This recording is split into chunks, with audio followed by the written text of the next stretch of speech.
You already did? Okay. Okay, so hi, it's Dr. Buford. We're just getting started on the right knee. We're looking kind of in the notch right now. And we examined your knee before we started to test, primarily to test the ACL, and the ACL felt stable. And this is why the ACL looks intact. This is the tibial insertion.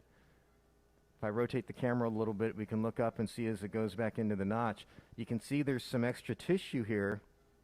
And this is your meniscus tear. You've got a bucket handle tear of this meniscus. This is the medial meniscus.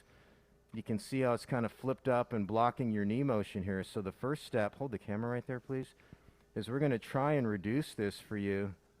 Keep looking down about like that. So we're going to try and reduce this meniscus so that we can save it. I need a probe. But now you're getting a pretty good look there of what that bucket handle tear is looking like. Here's a probe.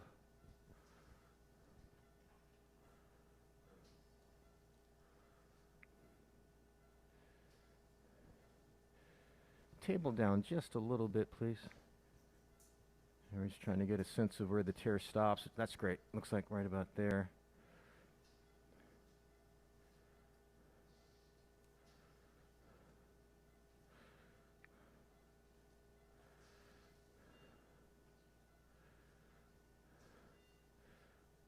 Okay, we'll get this reduced and show you what it looks like in just a minute.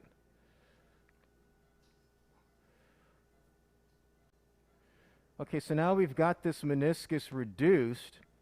You can still see the torn edge, obviously, but at least the articular surfaces look pretty good here. The femoral condyle up above, tibial plateau down below.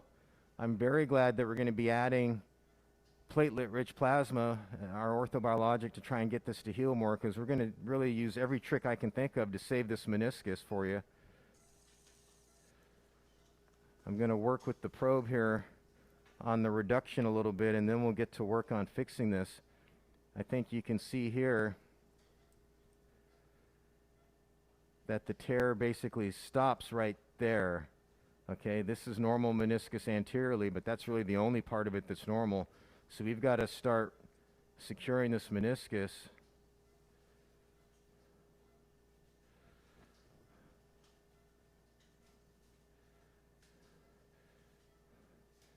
Basically starting right about here. Okay, so we'll get to work on that in just a minute.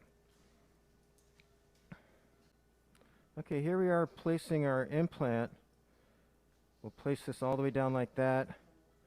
We're going to hold some pressure.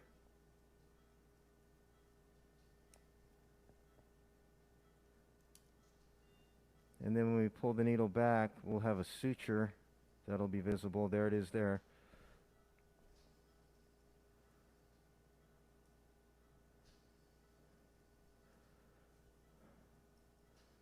And now we're going to get this up in the capsular layer, I should say.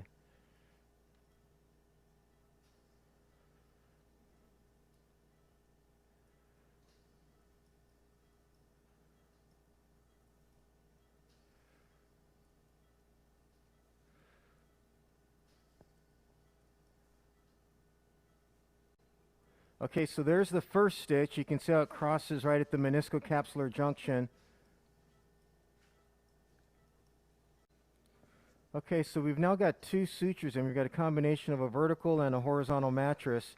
At least the meniscus is reduced and held in position through the body of it. We're going to have to place at least one stitch posteriorly, but you can see we've got some tearing there that we're going to debride just so we can make sure we're getting into good tissue. Okay, so here's where we're at. We've placed another suture in posteriorly, and now that meniscus is being held down nicely. We're going to probably place one more suture to secure this thing. We'll show you that in a minute. Okay, so this is where we're at. I'm going to stop here because I think it looks good. We've got 1, 2, 3, 4, 5 mattress sutures holding that thing down all the way around to the back, and hopefully this will be something that we can get to heal. Next, we're going to go ahead and place our PRP injection, and so I'll go off on the video for a minute and show you that, but here you can see our anterior sutures holding that together here.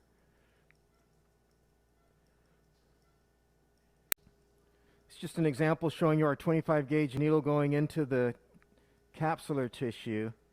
And so back behind there, you won't be able to see it, but this is where we're injecting our PRP.